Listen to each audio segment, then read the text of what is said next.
अन्ये च बहवः शूरा मदर्थे त्यक्तजीविताः नानाशस्त्रप्रहरणा सर्वे युद्धविशारदा। यहाँ दुर्योधन कहते हैं कि मेरे लिए प्राण त्यागने को ऐसे अन्य कई वीर तैयार हैं। वे अनेक प्रकार अस्त्र शस्त्र से भी सुसज्जित हैं और वे सभी युद्ध नीति से भी निपुण हैं। जिस तरह यहाँ दुर्योधन गर्व से कहते हैं कि उसके लिए प्राण त्यागने को कई से सूरवीर तैयार हैं, उसी तरह दोस्तों हमारे जीवन में भी हमारे परिवार वाले हमेशा हमारे लिए खड़े रहते हैं। यहाँ दुर्योधन देख रहा था कि उसके साथ कितने सारे शक्तिशाली योद्धा खड़े हैं, लेकिन इस अहंकार के कारण वो ये नहीं समझ पा रहा था कि अधर्म के रास्ते पर वो अपने साथ साथ अपने सगे संबंधियों को भी घसीट रहा है। उसके साथ खड़े कई लोग अपने कर्तव्यों से बंधे थे, लेकिन अधर्म का साथ दे रहे थे, जानते हुए भी कि उनका विनाश तय था। अधर्म के कारण और अहंकार के कारण दुर्योधन यह नहीं समझ पा रहा था कि चाहे वो कितना ही बड़ा शक्तिशाली क्यों ना हो, विजय हमेशा धर्म की ही होती है। इससे हमें यह सीखने को मिलता है कि हम जो भी करें वह भले ही हमारे हित में हो या ना हो, लेकिन धर्म के दृष्टिकोण से करना ही आवश्यक है। अपर्याप्तं तदस्माकं बलं भीष्माभिरक्षितं पर्याप्तं त्विदमेतेषां बलं भीमाभिरक्षितं।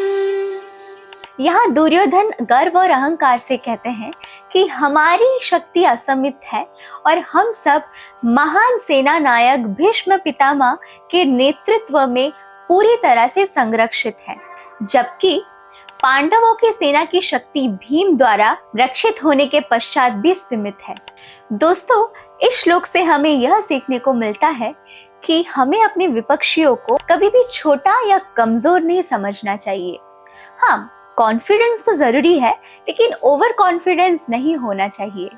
अगर हमें घमंड हुआ तो याद रखिए उसी समय हमारा डाउनफॉल स्टार्ट हो जाता है। अयनेषु च सर्वेषु यथा भागमवस्थितः भीष्ममेवाभिरक्षन्तु भवन्तः सर्व एव हि तस्य सञ्जनयन् हर्षं कुरु वृद्धपितामहः सिंहनादं विनद्वोचै शंखं दध्मो प्रतापवान। इस श्लोक में दुर्योधन युद्ध होने से पहले अपने सेनाओं से कहता है कि भीष्म पितामह की सुरक्षा के लिए एकदम सावधान रहे, क्योंकि उनकी सेना के मुख्य सेनापति भीष्म पितामह है और उनकी सफलता के लिए अत्यंत महत्वपूर्ण है भीष्म पितामह का जीवित रहना। इसके बाद कुरुवंश के सबसे बुजुर्ग और महान योद्धा भीष्म पितामह ने अपने शंख को जोर से बजाया, जिसकी आवाज सिंह की गर्जना जैसी थी। यह सुनकर दुर्योधन अत्यंत खुश हो गया। दोस्तों उस समय युद्ध का प्रारंभ शंखनाद से होता था और भीष्म पितामह ने दुर्योधन के मन में छिपे डर को पहचान लिया था। इसीलिए भतीजे के प्रति करुणा की वजह से उन्होंने अपने भतीजे को संतुष्ट करने के लिए बहुत जोर से शंख बजाया।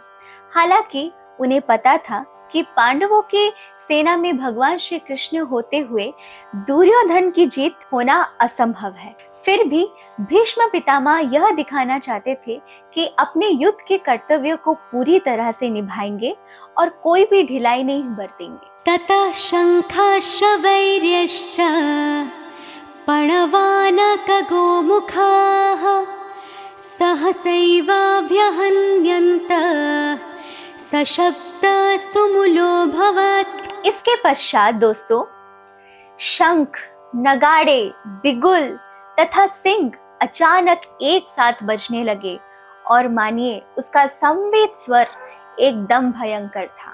भीष्म पितामह के युद्ध के प्रति जोश को देखकर कौरवों की सेना ने भी उत्साह से ढोल, मृदंग और नगाड़े जैसे वाद्य यंत्र बजाकर जोरदार शोर मचाया, जिससे युद्ध क्षेत्र में भयंकर कोलाहल मच गई। भीष्म पितामह के उत्साह ने पूरी सेना को प्रेरित किया।